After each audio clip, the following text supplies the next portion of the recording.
കേരളം ഒരു ക്രൈസിസിലേക്കാണ് ഒരു next 10 to 20 years കഴിയുമ്പോൾ പോകുന്നത്.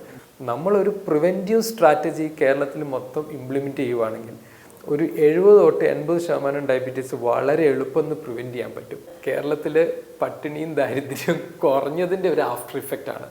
പണ്ട് കാലത്തൊക്കെ ഭക്ഷണത്തിൻ്റെ ലഭ്യത വളരെ കുറവായിരുന്നു.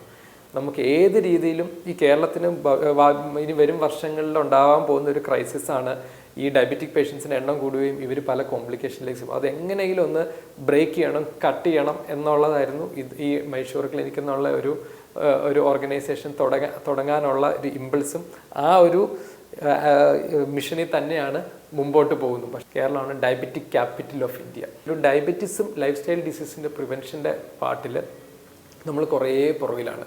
കാരണം പുറകിലായത് ഞങ്ങൾ ഒരിക്കലും ഗവൺമെൻറ്റിൻ്റെ കുറ്റമായിട്ട് പറയത്തില്ല.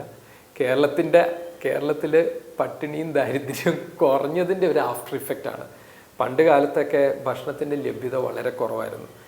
അപ്പം അങ്ങനെ വലിച്ചു വാരിയൊന്നും അങ്ങനെ ആളുകൾ ഭക്ഷണം കഴിക്കത്തുമില്ല. പിന്നെ എല്ലാവരും വെളിയിലേക്ക് ഇറങ്ങിയിട്ടുള്ള മാനുവൽ ലേബർ വർക്ക്, പറമ്പിലുള്ള ജോലി, നടപ്പ്, അതൊക്കെയാണ്. ഇപ്പോൾ ഇവിടെ നിന്ന് ഒരു വീട്ടിൽ നിന്ന് അപ്പുറത്തെ വീട് വരെ പോകണമെങ്കിൽ സ്കൂട്ടറോ ബൈക്കോ എടുത്തേ പോവുള്ളൂ. അല്ലെങ്കിൽ തൊട്ടപ്പുറത്തെ വീട്ടിലേക്ക് പറ്റുവാണെങ്കിൽ കാർ എടുത്ത് പോകുന്നവരുണ്ട്.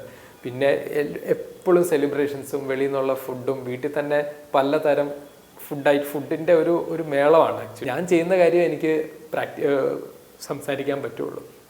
അപ്പോൾ പലർക്കും ഈ ഒരു ഡയറ്റ് ലൈഫ് സ്റ്റൈൽ ചേഞ്ചസ് ഒക്കെ പറയാൻ തന്നെ ഈ ഒരു ഡോക്ടേഴ്സിനാണെങ്കിലും ഈ ഹെൽത്ത് കെയറിൽ വർക്ക് ചെയ്യുന്നവർക്കാണെങ്കിലും ഒരു കോൺഫിഡൻസ് കുറവാണ്. കാരണം അവരത് ഫോളോ ചെയ്യുന്നില്ല.